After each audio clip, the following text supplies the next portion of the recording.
Engineering విద్యార్థులు అందుబాటులో ఉన్న ల్యాబ్స్ ను పూర్తిగా వినియోగించుకోవాలని కేంద్ర మానవ వనరుల శాఖ మంత్రి పల్లం రాజు పిలుపునిచ్చారు. కాకినాడ జేఎన్టీయూలో 5 కోట్లతో అత్యాధునిక అంతర్జాతీయ ప్రమాణాలతో నిర్మించిన ఇండోర్ స్టేడియంను ఆయన ప్రారంభించారు. ఇక్కడి పూర్వ విద్యార్థుల సహకారంతో కాలేజీ భవనాలను నిర్మించడాన్ని కేంద్ర మంత్రి కొనియాడారు.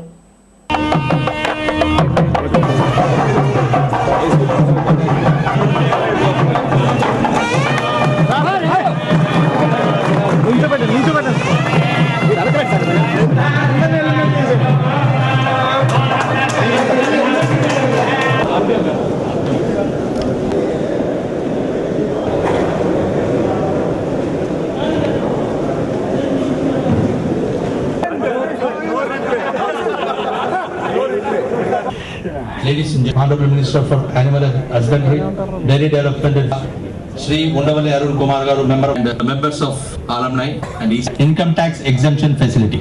Old students while involved avutaro, they feel proud about associating themselves with it. While involved ayi, while A college నుంచి చదువుకున్నారో దాంట్లో ఎప్పుడైతే ఇన్వాల్వ్ అయ్యి దాని అభివృద్ధికి తోడ్పడతారో అప్పుడు ఆటోమేటిక్గా దానికి ఒక రూపకల్పన జరుగుతుంది, ఒక మంచి పేరు వస్తుంది. And it will progress further. So I am grateful that the alumni of JNTU Kakinada